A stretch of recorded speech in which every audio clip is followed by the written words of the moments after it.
Hi, my name's Luke. If you're watching the live stream or the recording, it's my hope and prayer that you're stretched and grown as we unpack Scripture and the habits that we have around prayer today. We're doing a series on habits of purpose, looking into 8 habits that you might find useful or helpful, both in your spiritual growth and your regular life. And this week, we're looking at daily prayer. I'll be looking a bit about what we can pray, why we should pray, and why kneeling might be a valuable thing to do. What is prayer? Put simply, it's the gift of communication with God. You might talk, you might think, you might write, you might draw, paint, or create in a different way to be communicating with God. As a musician, sometimes I express myself musically. And importantly, and often overlooked, it's also to stop and listen. You might find a thought enters your mind, or a Bible verse jumps out of the Bible at you, or an image comes to mind. I've always struggled with the idea of a consistent prayer structure time, possibly because I've got this idea of what it should look like. I've got this image of somebody kneeling beside their bed before they go to sleep in a dimly lit room, has to be either starlit or lit by one of those dangling sort of yellow-ish lights, and they have to be holding a black soft-cover Bible that's slightly flopped over onto its side. It's oddly specific, isn't it, what we think about when we think about habitual prayer? But as I've reflected on this over the last week or so, I've realized that prayer is baked into my life in a lot of ways that I hadn't thought about. I pray before a meal to give thanks to God. I pray on my way to my other job if I go there one way, but not if I go the other. Crossing at a pedestrian crossing prompts me to start praying one way, but I don't have anything the other way that reminds me to do so. And when I pray on my way to work, sometimes it's for people close to me who are also starting a busy day, and often it's also to dedicate the day to God, to His kingdom purposes. And I pray before anything quote-unquote Christian, picking songs for our services, preparing for our youth group, or preparing a sermon. That sort of thing. And it's often to ask God to align what I'm doing with His plans and purposes. I also pray before our church services with the band and other leaders. Usually I'll ask God to help us as musicians see beyond the words and the notes and the chords, to see the God that we're praising and worshipping, and to be able to move beyond the task to a heart of prayer and worship. And I pray randomly throughout the day as need arises. When I catch myself in a negative spiral, for an example, or when something important comes up, or when I'm worried or frustrated or tired and I just need to lay that to the side and get on with it. I hand it over to God in prayer, and I reconfess and remind myself of my trust in Him and His plans and purposes. We're tracking along with the book called The Common Rule, and in it the author suggests that we commit to kneeling and praying for about 1 minute, 3 times a day, on top of what you already do.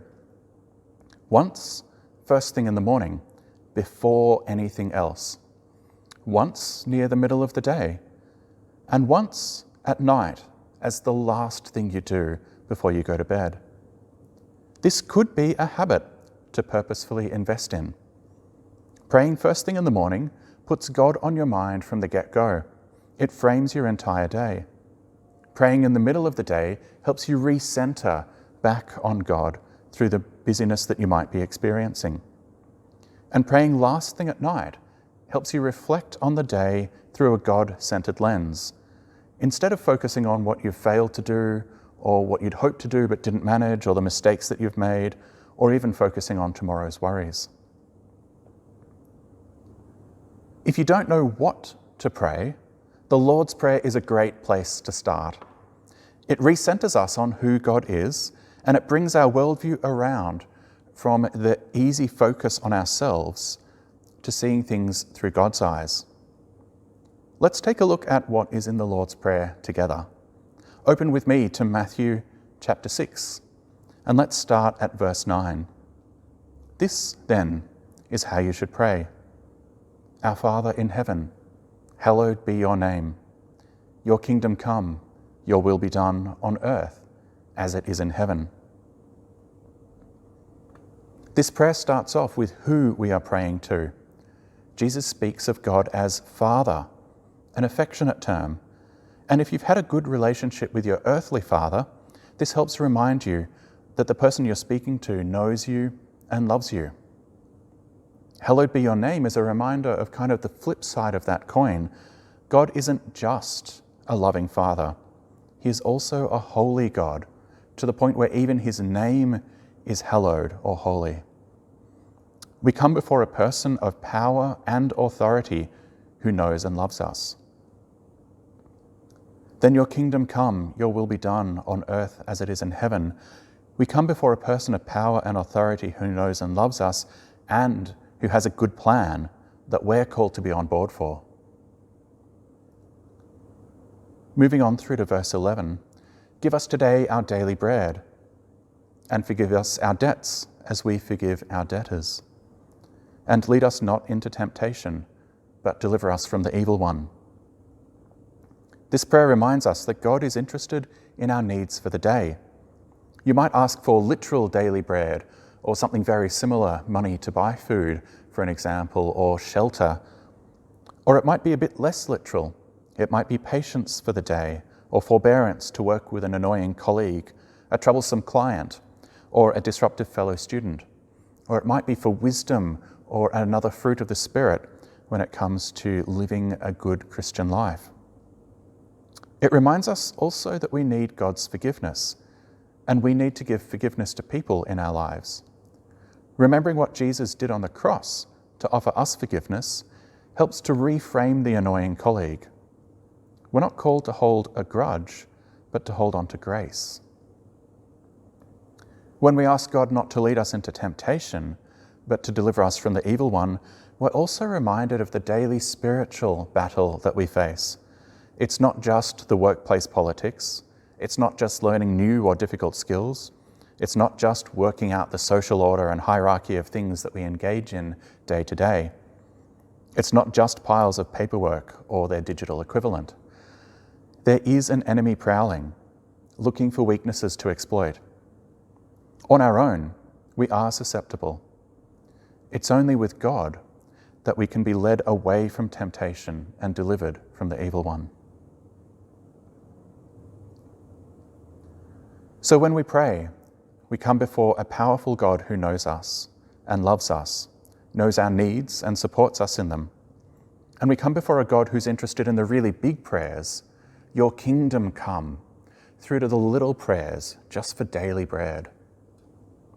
If you take up the challenge to pray these extra 3 times throughout the day, you might find the Lord's Prayer helpful to use. Best of all, it only takes about 30 seconds to pray through, so you can spend the other half of your time listening. And you might find other biblical or liturgical prayers helpful to use or reflect on, or even just praying freely to God about things that are on your mind, bringing before Him whatever it is that's on your heart, and asking Him to help you focus on Him and you. When I pray, I'll often use a mix of the two. I often come back to that thing in verse 9 of our passage to help crystallize who I am and what I'm doing, looking at God's kingdom, God's plan, and God's purpose with my life. And sometimes I'll pray a little bit more freely, using the concepts behind these prayers that we say often at church. You could take a look at any of the prayers that have stood the test of time in the same way we did for the Lord's Prayer and seek some inspiration from them.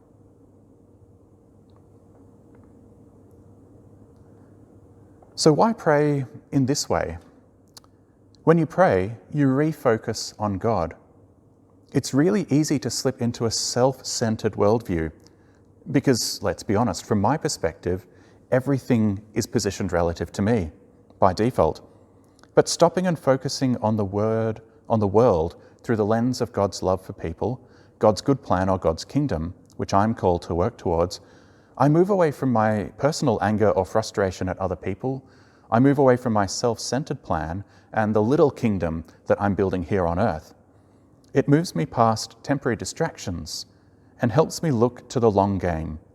It helps me realize why it's important to invest in things that maybe aren't fun or enjoyable now, but are for good later. I suggested earlier that if you take up the challenge of kneeling to pray for 60 seconds 3 times a day, I've had a few stabs at this myself this last week with varying levels of success. When I wake up, I'm a just 5 more minutes kind of person. I lay in bed for as long as I can, past alarm after alarm that I set to help drag me up. And I get up with this sort of fatalistic reluctance to face the day. I do most of my waking up when I'm going to my other job on the short walk or the short drive there. The closest I got to kneeling in prayer this week in the morning was when I kind of rotated around and curled up underneath the blankets where it was still warm. But it was good when I did manage to do it. It was a nice start to the day, focusing on God. And it was much easier to get out of bed without dragging my fatalistic reluctance with me. And as I briefly mentioned before, my other work, it's in a call center, so I can't just hang up at somebody at 1 p.m. to pray. During my other days where I'm not there, I've tried kneeling to pray at some point during the day, and it is a bit of a different experience, kneeling compared to standing or sitting. I usually only pray in a reactive way during the day, and it was good to be proactive and to refocus on God, even if it was only brief, before jumping back into the rest of the day. And praying last thing was also a challenge. I find it easy to get caught up in the failures of the day, and it's hard to front up to God when I don't feel like I'm living up to all that I could be. But it's at that time when I most need to be reminded of God's love for me and for His forgiveness and grace and His provision as I approach a time of rest. And the last thing that I want to unpack with you today is the idea of kneeling prayers. Why kneel? Thoughts are tricky things. They just come into our heads sometimes, and then we have to choose what to do with them. But one thing that we can do to help train our thoughts is to do something different with our bodies. You might put on a suit and tie or another uniform for work, and it frames the day for you. Or if you're a student, you might have a school uniform that tells you that it's time to study. Or perhaps my favorite one of them all, when you get back home and you put on casual clothes, it means that you can relax and let your mind wander. When the lockdowns were at their peak and I was sent to work from home from my other job, for the first week or so, it was really hard to concentrate. I wasn't in my workplace setting where key performance indicators and average handle times and other things were important. I was set up in a place where I was usually more creative. I didn't even have to wear shoes. I could just throw on jeans and a t-shirt instead of putting on a shirt. Though I have to admit, I never quite got to the point of wearing pajamas. It took a bit, though, for me to get used to it to being a working location. In the same way, doing something specific with our bodies like kneeling can break away from our usual practices and let us focus on something new. It's like putting on a prayer uniform. Kneeling can help us focus on God. And you might also find things like closing your eyes or clasping your hands or bowing your head helpful when it comes to paying attention to praying. Though if you're praying late at night, closing your eyes might lead to a good 8 hours of rest instead of a good 60 seconds of prayer. There's also an underlying spiritual reality to prayer, to kneeling, sorry. Kneeling, it's a little bit anachronistic, which is a great word. I love it. It basically means it's kind of old and out of fashion. We don't really get it anymore. But it's a way to show reverence and respect. It embodies the idea that we are before something greater than ourselves. And that's very countercultural. We idealize, and I think sometimes we idolize equality between everyone, and especially here in Australia, where we can take a very lackadaisical approach to leadership.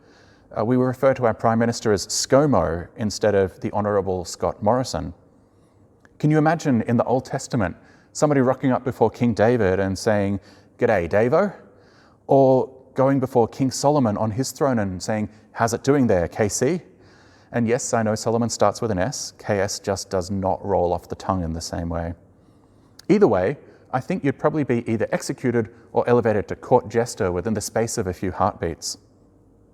Kneeling breaks up the illusion that we're coming before just a friend, just a brother, just a father who loves us. And it reminds us that we're also coming before a holy God, the High King of Heaven. Prayer in the morning, noon, and night is a good habit that you might like to try to develop, but not something I want you to feel shoehorned into doing. We're exploring a series of 8 habits that are worthwhile, and you might find that you can only really work on one of them at a time. If you're happy with your prayer life, whether that's praying over a morning coffee or whatever it is that you currently do, then good for you. Stay tuned as we look over the next couple of weeks at a variety of other habits that seek to connect you more with God and the people around you and remove unhelpful distractions from your life. As I finish today, my challenge to you is this. If you pray, as we go into the breakout rooms, share some ways that your prayer life has encouraged you with people over Zoom. And if you don't pray, my challenge to you is this. Give it a shot. I believe that God is there, prompting you to seek him out, and that he will reply, even if it's not in a way that you're expecting.